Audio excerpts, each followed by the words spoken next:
사무엘상 28장 말씀입니다. 사무엘상 28장은 이제 사무엘이 죽었다는 사실, 그리고 블레셋이 이스라엘을 침공했다는 이런 사실 앞에서 이 다윗과 또 사울이 어떤 태도를 취했는가 하는 것을 이제 말씀하고 있습니다.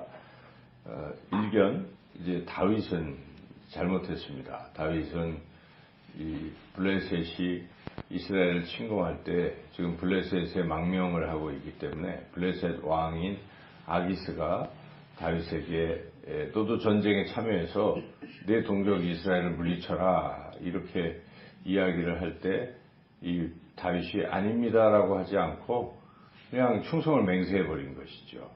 그래서 2절에 보면 다윗이 아기스에게 대답할 때 왕이 말하는 대로 다 하겠습니다. 뭐 이런 식으로 대답을 하니까 아기스가 충성스럽게 여기서 너는 내 호위대장이 되라. 뭐 이렇게까지 다윗은 사실 이제 망명하고 자기 동족에 대항하는 이런 모습을 띠고 있습니다. 한편 사울은 이제 왕이니까 블레셋이 쳐들어왔으니까 이것을 물리치기 위해서 이제 여러 가지 수단과 방법을 가리지 않고 그걸 막아보려고 하고 있다는 거죠. 그렇지만 사울은 그 방법에 있어서 잘못된 길을 걸어갔다 하는 것을 말하고 있습니다. 그것은 사울이 이제 블레셋이 쳐들어오니까 이제 하나님 앞에 자꾸 물어본 거죠. 이거 어떻게 해야 되겠습니까? 그러나 하나님께서 이미 사울을 떠나셨기 때문에 사울에게 대답해 주시지 않으십니다. 그래서 사울은 이제 아무것도 할 수 없는 이런 상황이 됐죠. 6절을 한번 읽어보겠습니다. 사울이 여호와께 묻자오되 여호와께서 꿈으로도 우림으로도 선지자로도 그에게 대답하지 아니하시므로. 그래서 하나님은 사울을 이미 버리셨다는 것을 우리가 알 수가 있죠. 사울은 그래도 이제 왕으로서 이 나라를 지켜야 되겠다 하는 생각이 들어서 이제 하나님이 대답을 안 하시니까 신접한 여인을 찾아가게 되었다 하는 것이죠. 이제 이 부분이 사울이 이제 잘못하는 부분입니다. 어쩔 수 없는 상황이긴 하지만 사울 왕 입장에서 이거 하나님 답변 안 하시니까 그래도 뭔가를 해봐야 되겠으니까 이제 신접한 여인을 찾아가는 것인데 이것은 사울이 이미 사무엘이 죽을 때 이 이스라엘 내에 신접한 여인들, 박수, 무당 뭐 이런 허황된 것들을 다 이제 쫓아내라고 명령을 했고 쫓아내었던 것이죠. 자기 입으로 이제 이런 걸 다 척결했던 것이죠. 근데 그때 사울은 사무엘이 죽으니까 백성들이 사무엘을 죽은 사람을 원래 쫓아가고 사모하잖아요. 우리도 누가 죽으면 다 좋게 보지 않습니까? 그 사람에 대해서. 그래서 이 백성들이 사무엘을 따랐기 때문에 사울 입장에서도 이 백성들의 마음을 얻기 위해서 사무엘이 했던 것을 흉내를 내야 되는 입장이죠. 그래서 사무엘은 하나님만 섬기는 사람이고 그 땅에 이런 우상이나 이방 신들을 척결했던 사람인지라 사울도 흉내를 낸 것이죠. 그러니까 여기에 진심이라기보다 흉내를 냈다고 봐야 돼요. 사울은 진심으로 그렇게 한 것이 아니라 사무엘이 죽었으니까 사무엘이 자기가 계승했다 하는 식으로 보여주려고 이제 했지만 그게 진심이 아니었다는 것을 우리는 금방 알 수가 있어요. 그렇게 다 쫓아냈지만 자기가 입장이 어려워지니까 다시 본심이 드러나서 그 신접한 여인을 찾아갔다 하는 것이죠. 찾아가는 모습이 변장까지 하고, 변장할 수밖에 없는 게 자기가 지금 다 쫓아냈는데 또 자기 입으로 그걸 또 하면 안 되니까 변장을 해서 다른 사람인 척하고 변장을 해서 여인을 찾아갔지만 뭐 변장을 했지만 이 사무엘을 또 불러달라고 해야 되기 때문에 결국 자신이 사울왕인 것이 드러나고 맙니다. 이 신접한 여인이 사무엘을 이렇게 불렀더니 사무엘이 나타났기 때문에 이게 지금 사울왕이라는 걸 알고 어째서 이렇게 속였냐 뭐 이런 얘기도 여기 나오는 걸로 우리가 볼 수가 있죠. 그래서 이제 사무엘을 불러 올려가지고 어떤 내용이 나오는 것인데, 저는 오늘 새벽에 참 고민이 많았어요. 이 장면의 말씀에. 그렇다면 이게 이제 여기 기록된 대로만 우리가 받아들인다면, 여기 사무엘은 죽었잖아요. 죽었는데 지금 불러 올리면 올라올 수 있는 것이냐 이것입니다. 이 사무엘이 그래도 하나님의 선지자로서 지금 하나님 품에 안겼어야 될 사무엘이 어째서 이 지옥 같은 이런 데서 지금 신접한 무당이 부른다고 나올 수 있냐 이거죠. 그래서 이게 참 해석하기가 쉽지가 않았습니다. 그래서 오늘날 우리가 지금까지 신학, 이 신학으로 본다면 이것은 잘못된 걸로 보는 거죠. 이게 사실이 아니다라고 봐야 돼요.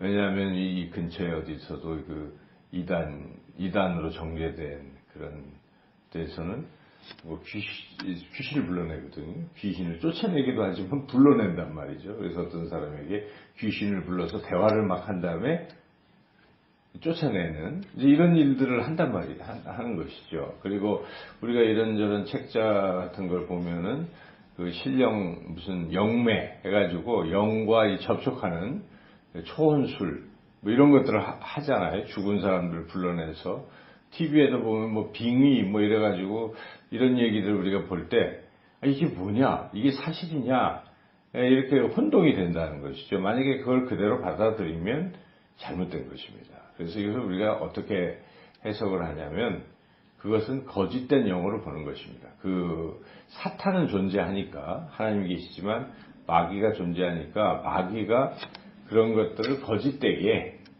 그렇게 미혹해 하는 거예요. 미혹하는 거짓된 영. 그러니까 죽은 사람은 죽은 것입니다.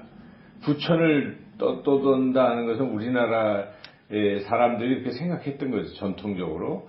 사람이 죽어도 구천을 떠돈다. 그러므로 이 구천을 떠도는 사람들을 달래기 위해서 그들이 부모님이면 어떡합니까? 제사를 지내요. 추석 때 제사를 지내서 그들을 위로하고 뭐 한다고 지금 하고 있는 거 아니겠습니까? 근데 이걸 우리가 받아들인다면 이건 이제 다 엉망이 되는 겁니다. 이건 아니라고 우리는 믿고 있는 것이죠. 그래서 그러면 뭐냐? 귀신을 막 불러내고 하는 무당이 하면은 죽은 내가 뭐 이래서 병에 걸렸다 이렇게 하는 것들을 우리가 어떻게 해석을 해야 되겠는가? 우리 정통 신학에서 해석하는 바는 그게 다 거짓된 영이라는 것이, 사탄 마귀는 원래 거짓의 아비이기 때문에 거짓의 아비가 그것을 사람들이 미혹되기 쉽게 그렇게 있는 것처럼 그렇게 한다. 우리는 그렇게 판단하는 것이죠. 그래서 그런 모든 일들은 거짓된 영에 의한 것이다. 이렇게 보는 것인데, 여기서 어쨌든 이런 기술된 이런 걸 보면 사무엘이 막 여인이 불러 올리니까 올라왔다. 이렇게 지금 표현하고 있죠. 그래서 이것은 우리 해석으로 따르면 이 거짓된 사무엘이 아니라 거짓된 영에 의한 이제 이런 사실이다 하는 것이죠. 그래서 우리가 이런 것들, 이 구절을 가지고 행여나 오늘날 이런 일상의 그런 일들을 다이 그 죽었던 사람도 다시 부르면 부른다 이렇게 하는 생각 자체를 버려야 됩니다. 이런 생각을 가지면 그다음부터는 이게 신앙이 이상해지는 거죠. 그래서 정통 신학에서는 이런 걸 이단으로 규정합니다. 귀신을 쫓아내는 일이 귀신이라는 거, 죽었던 사람이라고 이야기하는 것도 다 이단으로 보는 것입니다. 그래서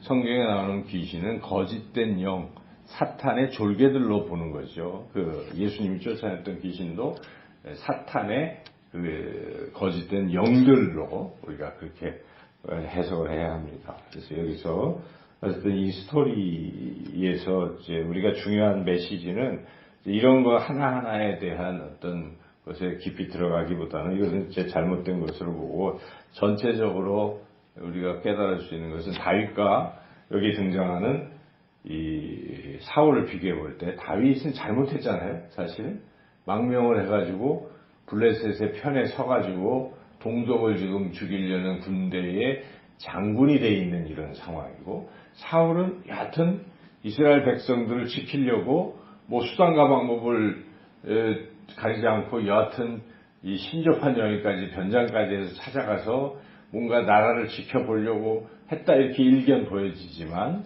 우리가 깊이 들여다보면 사울은 나라와 민족을 생각했기 때문에 자신의 안위를 위해서 이제 그렇게 했다라고 볼 수 있고 결국 사울은 애당초 이 하나님으로부터 버림을 받은 순간이 있었잖아요. 사무엘이 분명히 얘기했기 때문에 너는 이제 왕이 되면 안 되고 다윗이 왕위를 계승한다 하는 말을 이미 들었을 때 그때 내려놔야 되는 것입니다. 사울은 그때 내가 잘못했군요 하고 하나님 제가 왕이 아니라 하나님이 기름 부으신 다윗을 왕으로 하소서 요나단처럼 그의 아들 요나단은 그걸 알았어요. 그래서 그것처럼 그렇게 했어야 되는데 사울은 끝까지 내려놓지 않고 자기의 그 가진 것들을 지키려고 욕심을 사납게 부리다가 다윗을 막 죽이려고 다윗이 하나님의 기름 부으신 왕 다윗조차도 타국으로 쫓아내는 형국이 됐고 계속 집요하게 지금